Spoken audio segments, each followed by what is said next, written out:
Driving বিষয়ে কোন দেশ ভালো, ড্রাইভিং বিষয়ে কোন দেশে গেলে টাকা ইনকাম করা যাবে বেশি, কোন দেশে গেলে সুযোগ সুবিধা পাওয়া যাবে বেশি। সৌদি আরবে যদি আসেন আপনি উমরা করতে পারবেন, উমরা হজ একদম। আমি ধৈর্য ধরে কাজ করছি ভাই, আমি কখনো হাল ছাড়ি নাই, ঠিক আছে। আসসালামু আলাইকুম, কি অবস্থা সবার? আশা করি আপনারা সবাই ভালো আছেন। আমি আলহামদুলিল্লাহ অনেকটাই ভালো আছি। ড্রাইভিং বিষয়ে কোন দেশ ভালো, ড্রাইভিং বিষয়ে কোন দেশে গেলে টাকা ইনকাম করা যাবে বেশি, কোন দেশে গেলে সুযোগ সুবিধা পাওয়া যাবে বেশি। তো এই প্রশ্নটা আপনাদের কাছে বেশি, তো এটা নিয়ে আপনারা বেশি বেশি কমেন্ট করেন। তো আজকের এই ভিডিওতে আপনাদেরকে সবকিছু বুঝিয়ে দেব। কোন যদি চিন্তা থাকে যে কোন দেশে গেলে ভালো হবে, তো চিন্তা মাথায় থেকে ফেলাই দিবেন আজকের এই ভিডিওটা দেখলে, ঠিক আছে। তো ভিডিওটা শুরু করা যাক। এক নম্বরে হচ্ছে, আপনি যদি ড্রাইভিং বিষয়ে কাতারে যান তাহলে মোটামুটি ভালো টাকা ইনকাম করতে পারবেন। কাতার দেশটা আবার একটু ছোট ভাই, ঠিক আছে।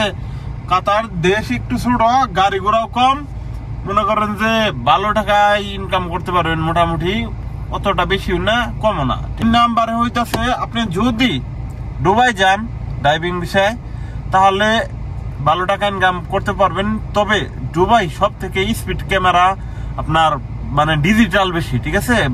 বিভিন্ন রকমের ক্যামেরা এগুলা সব থেকে বেশি দুবাই।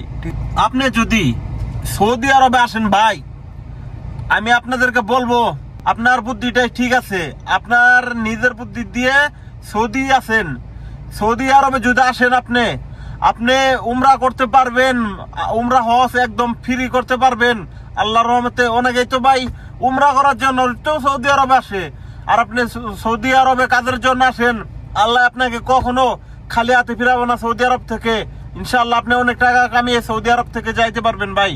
আপনি উমরাও করতে পারবেন, আপনি কাজও করতে পারবেন, টাকাও কামাইতে পারবেন, ইনশাআল্লাহ সবকিছু করতে পারবেন, ঠিক আছে। তো আপনাকে বলবো আমি, সৌদি আরব আসেন, ভালো টাকা ইনকাম করতে পারবেন। ওই কাতার দুবাই যা লাভ নাই ভাই, ঠিক আছে। আবার অনেকে অনেক কথাই বলতে পারেন, ভাই কেন যাবে না কাতার দুবাই?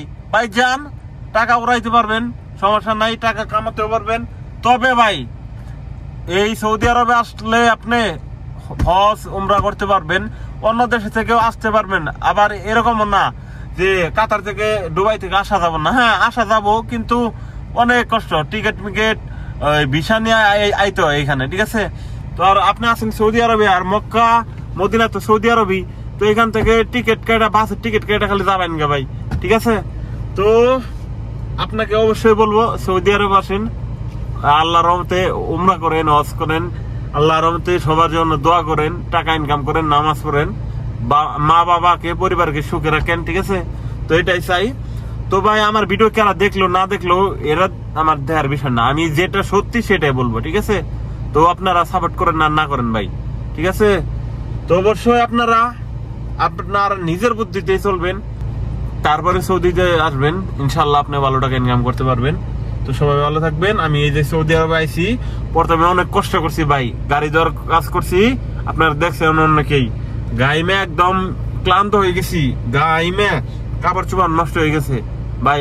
আল্লাহ আমি খালি কইছি, আল্লাহ আমার একদিন সুখ দিও। আমি ধৈর্য ধরে কাজ করছি ভাই, আমি কখনো হাল ছাড়ি নাই, ঠিক আছে। এই যে আল্লাহর রহমতে এখন রেন্টি কার কোম্পানিতে আইছি, আল্লাহর রহমতে জানি না কতদিন থাকতে পারবো, তবে যতদিন থাকবো এরকম মানে ফিটফাট হয়ে থাকবো ইনশাল্লাহ। সবাই ভালো থাকবেন। আমার ফেসবুকটা ফলো দিয়ে দিবেন, কমেন্ট বক্সে লিঙ্ক দিয়ে দেবো এবং ডিসক্রিপশন বক্সে।